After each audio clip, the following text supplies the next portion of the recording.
Hi, I'm Bill Evans, and this is episode 8 of Thoughts from a Tolerant Man. I'm not exactly sure what first planted the idea. It would surface from time to time over the years. I know it had its roots in the combination of always being in a car, moving from place to place as I grew up, and loving the freedom that having a bike gave me.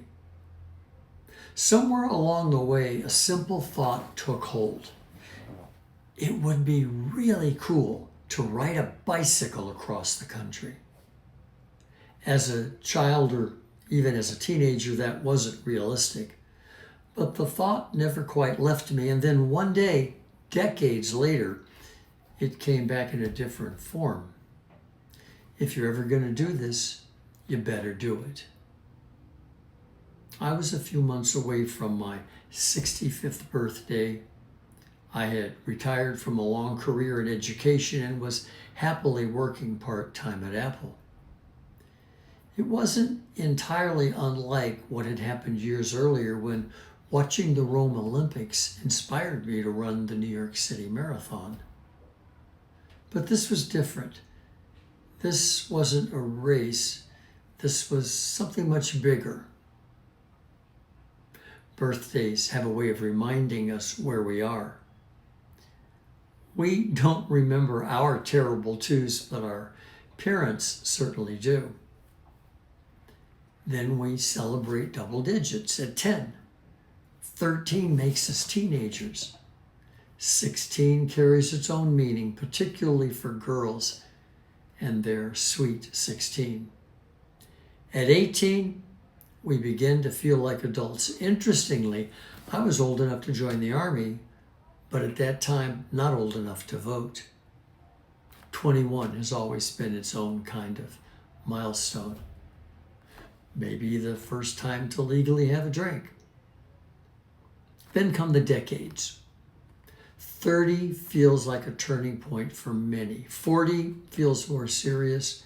50, well, to younger people, that's truly ancient. But as we move along, those definitions begin to change. People say 60 is the new 40. Maybe that's true. I was already retired when I turned 60, and I didn't feel much different. At Apple, I found myself surrounded by young people again, not teaching this time, but working alongside them. Those 13 years were among the most enjoyable of my life. When I turned 70, I held what I jokingly called the Bill is older than dirt celebration.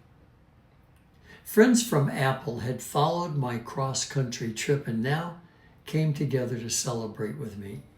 It became something of a tradition. But 70 carries weight. Whether you feel it or not, there's no escaping the number. And now, I'm a couple of weeks from 80.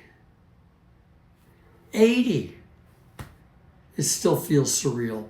The same person who vividly remembers being a teenager, who served in the Army, went to college long enough to earn a doctorate, built a career, ran marathons, and rode a bicycle across the country, that same person is about to turn 80. One of my favorite quotes comes from the old-time baseball player, Satchel Paige. He once asked, "How old would you be if you didn't know how old you are?" I'm not sure what that number would be for me, but it's not 80. Genetically, I've been fortunate.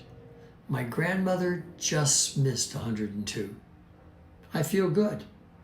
I can't do everything I once could, but I'm not that far off.